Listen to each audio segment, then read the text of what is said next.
Break के बाद स्वागत है आपका न्यूज 18 पर। अब से कुछ देर बाद उत्तराखंड के महा ओपिनियन पोल के आंकड़े भी हम आपके सामने रखने वाले हैं। देवभूमि की जनता इस बार किसके साथ है? पहाड़ में हर 5 साल पर सरकार बदलने का मिथक कायम रहेगा या नया इतिहास बनेगा? कुछ ही देर में तस्वीर साफ हो जाएगी कि उत्तराखंड में इस बार किसकी सरकार बनने वाली है।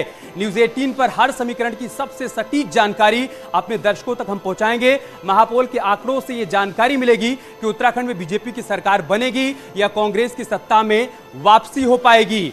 जो एजेंसियों के सर्वे हैं, सबसे पहले हम आपको वो दिखाते हैं। अलग अलग एजेंसियों ने जो सर्वे किया है उसके मुताबिक एबीपी न्यूज और सी वोटर का सर्वे कहता है कि बीजेपी को 31 से 37 सीटें मिल सकती हैं, कांग्रेस को 30 से 36 सीटें मिल सकती हैं और आम आदमी पार्टी का खाता खुलेगा 2 से 4 सीटें मिल सकती हैं।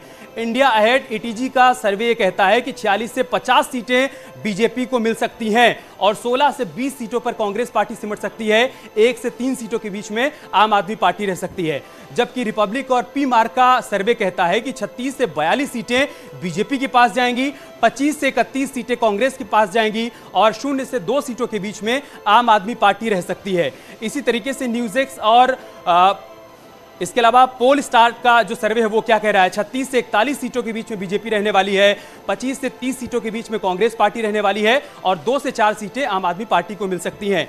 टाइम्स नाउ का सर्वे क्या कह रहा है वो भी हम आपको दिखा रहे हैं।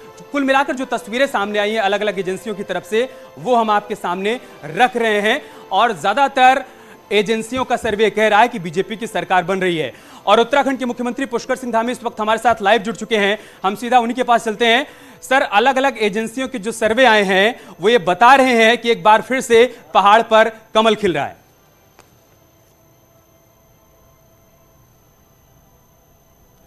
जी, हम उत्तराखंड की जनता के आभारी हैं कि उनके आपके सर्वेक्षणों में उन्होंने हमें आशीर्वाद दिया है और हम वैसे आश्वस्त हैं क्योंकि हमने काम किए हैं और हम काम के आधार पर आपके सर्वे भले ही अभी हमें उतना नहीं बता रहे हैं जितना हम बात कर रहे हैं, लेकिन चुनाव आते आते जो हमने अपना अब की बार नारा दिया है, अब की बार 60 पार, हम अब की बार निश्चित रूप से 60 पर पहुंचने वाले हैं।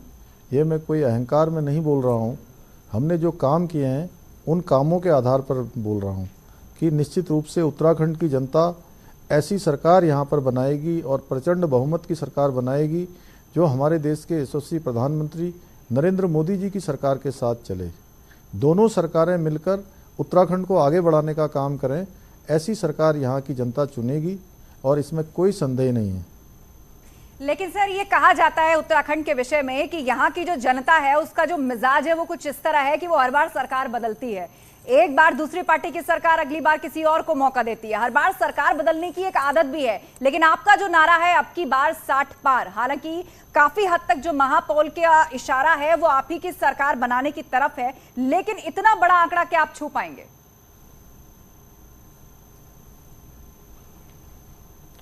देखिए, निश्चित रूप से जब ये आंकड़ों का काम शुरू हुआ था या ओपिनियन पोल जब आने शुरू हुए थे तो ये ओपिनियन पोल काफ़ी कम थे। शुरू में कोई 30-32 दिखाता था, कोई 35 दिखाना शुरू हुआ, फिर 40 आने शुरू हुए, फिर 45 और अब 50 तक पहुंच गए हैं। तो 60 तक भी पहुंचेंगे। और जहां तक मिथक की बात है, हमारे देश के यशस्वी प्रधानमंत्री नरेंद्र मोदी जी ने जब से देश के प्रधानमंत्री के रूप में काम करना शुरू किया है तब से इस देश के अंदर सारे मिथक टूटे हैं, सारे नए इतिहास बने हैं। आसाम में कभी भाजपा की सरकार नहीं बनती थी, आसाम में एक बार सरकार बनी, फिर दोबारा सरकार बनी। हरियाणा के अंदर कभी भाजपा की सरकार नहीं बनती थी, वहाँ एक बार सरकार बनी और दोबारा सरकार बनी। उत्तर प्रदेश के अंदर हमारी 1991 से लेकर अभी तक कभी सरकार नहीं बनी थी। 2017 में वहाँ सरकार बनी और अब मैं कहूँगा कि उत्तर प्रदेश में पुनः प्रचंड बहुमत की सरकार बनने वाली है। उसी प्रकार से उत्तराखंड में भी इस बार ये मिथक टूटने वाला है। वो आपके सर्वेक्षण भी बता रहे हैं, उत्तराखंड की जनता भी बता रहे हैं। और मैं आपसे कहना चाहता हूँ कि जो हम ये 60 पार का जो हमने नारा दिया है वो पूरी तरह से साकार होने वाला है। कहीं इसमें कोई मुझे संदेह नहीं लगता। हम आश्वस्त हैं क्योंकि हमने काम किया है और हम अपने काम के आधार पर करें। ठीक है, आप पूरी तरह से आश्वस्त हैं और ये कहने जा रहे हैं कि सारे मिथक टूटेंगे और बीजेपी एक बार फिर से अपनी विक्ट्री दोहराएगी। लेकिन हाल ही के घटनाक्रमों की हम बात करें तो चाहे बात भाजपा की हो या कांग्रेस की हो, कुछ लोग दल छोड़कर गए, कुछ लोग बर्खास्त किए गए। अब हरक सिंह रावत जी की बात ले लीजिए, कांग्रेस आश्वस्त दिख रही है कि उनके लंबे पॉलिटिकल करियर का फायदा उन्हें मिलेगा, चुनाव लड़वाएगी, जीत हासिल करेगी। तो ऐसे में क्या बीजेपी से नुकसान के तौर पर देख रही है या फिर उस नुकसान की भरपाई आप कैसे करेंगे?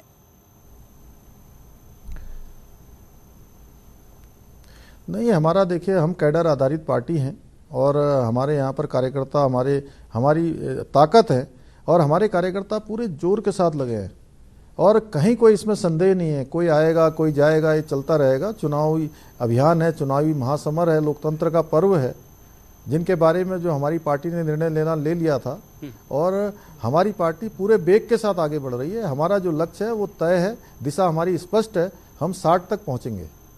सर, हरक सिंह रावत ने आज जब कांग्रेस पार्टी का दामन थामा तब उन्होंने कहा कि 2016 में जो कुछ हुआ वो दुर्भाग्यपूर्ण था और अब जबकि मैं फिर से कांग्रेस में आ गया हूं तो मेरा एकमात्र लक्ष्य है बीजेपी को सत्ता से बाहर करना और कांग्रेस को सत्ता में काबिज करना।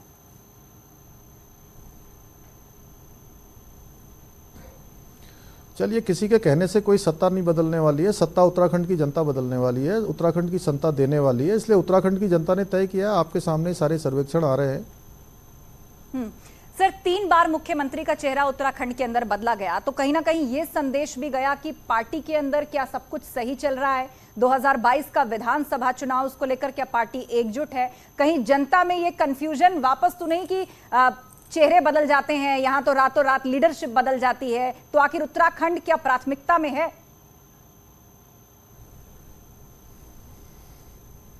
देखिए, जनता ने भारतीय जनता पार्टी को जनादेश दिया था और भारतीय जनता पार्टी में ये बात सही है कि देशकाल परिस्थिति के अनुरूप मुख्यमंत्री बदल गए। मेरे से पहले 2 लोग मुख्यमंत्री रहे और दोनों ने बहुत अच्छा काम किया है। उन्होंने गाड़ी वही है, गाड़ी के ड्राइवर बदल गए, लेकिन गाड़ी अपने गंतव्य तक पहुंची है, अपने स्टेशन तक पहुंची है और सुरक्षित पहुंची है। तो इसलिए ये कोई मुद्दा नहीं है। ये मुद्दा, जिनके पास कोई मुद्दा नहीं है वो इस बात को कह रहे हैं कि मुख्यमंत्री बदल गए, क्योंकि वो मुद्दा विहीन है। जी जी जी, बिल्कुल बिल्कुल। सर, एक और सवाल है, वो सवाल आपसे करेंगे, लेकिन उससे पहले जो तस्वीर सामने आई है